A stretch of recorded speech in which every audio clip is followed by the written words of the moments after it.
So last night I had an excellent dream. It was a wonderful dream, one of those really clear ones that really felt like a vision. I'll share a little bit of it with you, but the end of it was pretty profound. And I woke up, as I often do, like wondering what I'll be talking about in group this evening. And then I took my daughter to an appointment, and she played a song for me. And once I heard that song, I was like, well, now I know what I'm going to do in group, okay? But we'll start with a few years back, whenever I was writing New Eyes. Chapter 2 in New Eyes was originally called Anapanasati, okay? Because I thought it was foundational. It's a Buddha teaching on the power of proper breathing. Ana means inhale, Pana means exhale, and Sati means mindfully. And with proper breathing, says the Buddha, you can accomplish whatever you want to spiritually. That's all you have to do, proper breathing. That was it. It's that simple. I'm calling this awakening in one step, the simplicity of breathing. And I had it, it was so simple, I wanted it early on in the book. But then the more the book went on, I realized it didn't fit there. I ended up doing a Buddha chapter later on. But I've always wanted to do a group on it, the simplicity of breathing properly. I've seen studies that say Americans are hyperventilating about 80% of the time. Most of us are shallow breathing, don't even know it. Creates stress. And so what we're going to talk about is the power of breathing by using the song that my daughter played from Wookiefoot called Don't Hold Your Breath. And all the lyrics are great. The song is great. I'm going to link it down below so people can go listen to it if they want and then watch this lecture. But I wrote down some of the lyrics. I recommend you listen to all of them and think about all of them. But some of them are spot on. And each one of them, almost every lyric, triggered me to think about something else that I think is connected. It's quite an eclectic piece of things that I put together here. All of them triggered me to think, well, that connects to this, which connects to that, which connects to that. And so it's pretty all-inclusive that way. So I want to go through that stuff and emphasize these important features. So the Wookiefoot song, Don't Hold Your Breath, sort of speaks for itself. A lot of us do hold our breath. We're not getting enough oxygen, and we need to get better at it. So the song starts with breathe in, breathe out 2 times. Pretty simple. It's a very easy thing to do, but very few of us pay attention to it. It's super important from the spiritual perspective. It is Anapanasati. It's so important because what it eventually leads to. It eventually leads to everything that we're going to be talking about in what was said at the end of the dream that I had.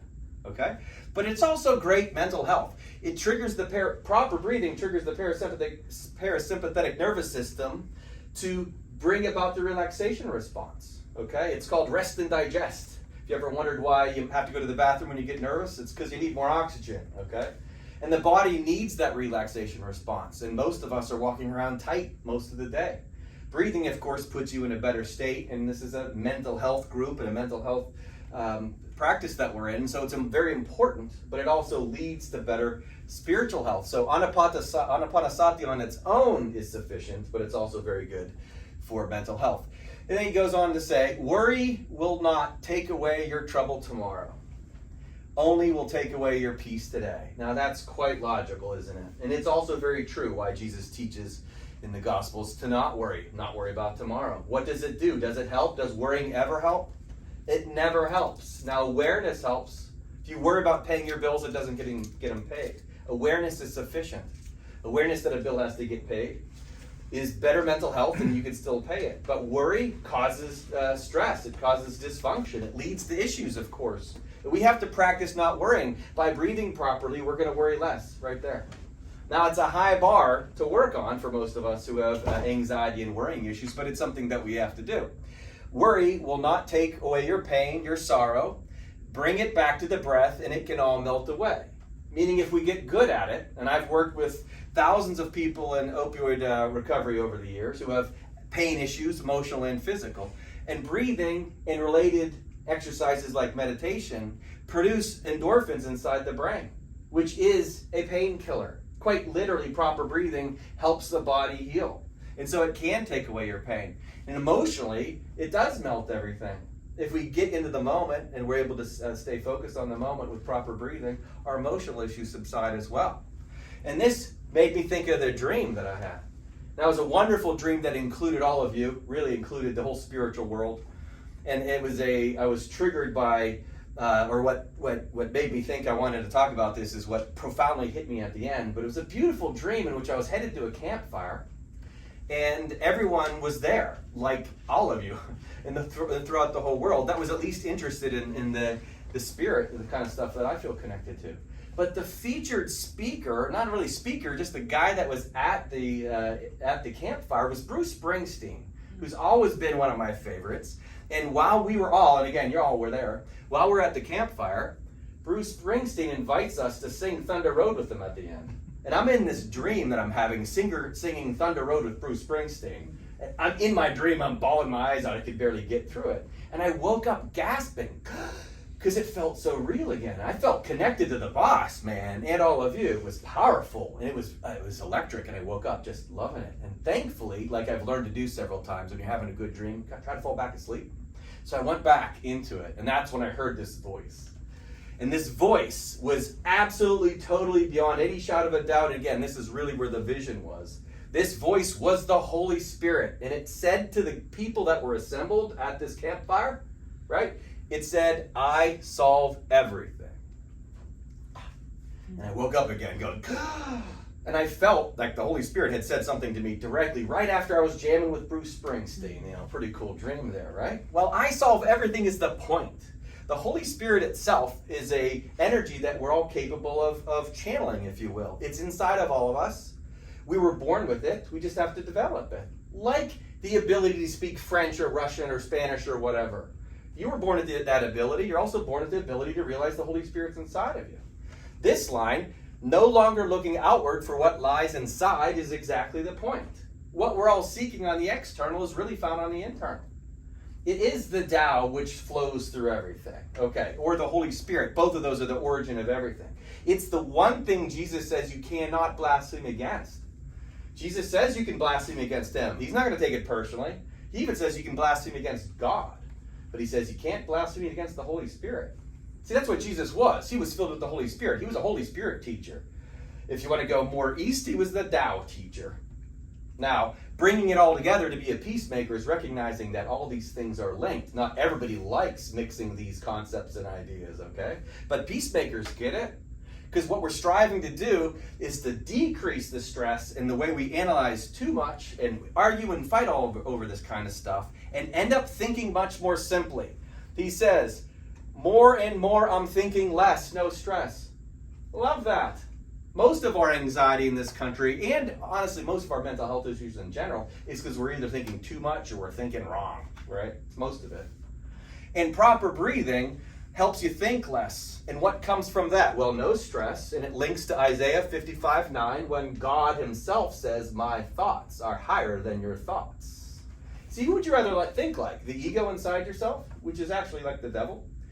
Or think like God? I'd rather think like God. Okay? Jesus came down here, thought like God, and taught that to us. Thinking like God is very unifying. It brings everybody together. Okay? Thinking like God is to understand that the world is an opportunity to grow into what Kabbalah calls equivalence of form. To energetically be like God. As Jesus quoted from the Old Testament, know ye not ye are gods? He says it clear. Now granted, it's a small g, that's important, small g, because we're all a piece of God. A little piece of God was placed inside all of us at birth. Know ye not that? And so we are here to cultivate that. And when we're able to quiet the mind, the ego mind that's separate from each other, because I was born in my position, you were born in yours, and we're all so diverse, thank goodness, that makes it interesting. But we all have Christ consciousness or Buddha nature naturally occurring inside of us. It's there for all of us to develop, and that's our one job. We have to cultivate that. That's the one job. And breathing is the best way to do it, proper breathing, okay? So, Luke 12:12, back to the Holy Spirit, Luke 12:12, Jesus teaches the Holy Spirit will teach you what to say. I'd rather let the Holy Spirit speak for me than Steve. And if I can get into the right space, the lowered stress space, the more I'll speak like the Holy Spirit. And everybody's got this. The more I seek unity, the more I'm going to feel that interconnectivity, the more my behaviors will respond. And that's because I would be seeking that. And that's, again, true for everyone. Seek and you'll find, if that's what you want. But if what you want is physical world power, what good is it to gain the whole world and lose your soul? What if you just want your team to win, or your profit is the best, okay? Or your political perspective must be obeyed, or whatever. All these things are divisive. And they're world games. They're fine. Play them. It's just not spiritual. Right? So learning how to breathe correctly is going to tap you into the spirit. And so, he later on in the song, when early on, breathe in, breathe out, later on he says, let it in, let it out. And when I heard that, I immediately thought of the Hermetic teaching, as above, so below. Okay? So yes, we're talking oxygen, breathing in, breathing out. But here, let it in, let it out. We've talked this many times before. This is the male-female aspect of spiritual teachings, okay? Let it in, female. Let it out, male. Let it in, female. Let it out, male. And it's talking about the Holy Spirit. It's talking about letting agape love, high-level spiritual love, let it in and then let it out. It's a good way to do this, listen to the song, by thinking about the higher self, breathing in spirit and breathing out spirit. See, we're breathing spirit out to each other, just like trees can breathe out oxygen to people. And the spiritual journey, which is one of alchemy, which is where Hermetics, or what Hermetics teaches anyways, is the ability to take other people's carbon dioxide and give them back oxygen. You take other people's lower vibrations and you give them back love. It's precisely what all the prophets did, and what's our journey too. We start out lower vibrational, ego mode. We end up in a spiritual mode. We go from the receiving of the Spirit to the giving of the Spirit. And that's everybody. Remember, we're made in God's image, male and female. Okay? That means God's not a male. He's male and female. And God, in 1 John says, God is love. Well, we know God's not physical then. So God is a spiritual being that has a male and female part to it or him or her. I don't care what word you use. The fact is, it's a energy that breathes in and it breathes out. And it's our spirit breathing in and breathing out. Okay? And this is, again, true for everyone. Towards the end of the song, it's so simple that it's easy not to see or believe. I've heard it written before that, God is right in front of your face and we don't see it. Jesus once said, he stood in our midst and we were so drunk we didn't notice. He wasn't talking about the physical self. It's the fact that the Spirit is in this room right now. The Spirit's throughout the world. This whole world is made of the Spirit, or of the Tao. It's the mother of 10,000 things. It's so easy it's so simple that it's easy not to see or believe. It's as simple as breathing, which we do all the time. But we screw things up with the way we think from the ego perspective. The ego is the devil. We screw it up because we start misperceiving and misunderstanding and evaluating ourselves poorly. We judge ourselves, we judge others as better than or worse than, and that's what leads to all the problems, instead of seeking the pure unity in all things. But you're exactly where you need to be, so just breathe. Makes me think of two things. One is quantum physics, and I could talk about this for an hour now. My experience with quantum physics has shown me that we're all right where we need to be. The journey, if we just go straight materialism, from the Big Bang to where we're at right now, everything has happened by cause and effect based upon physics to put you where we're at right now. You couldn't be in any other position.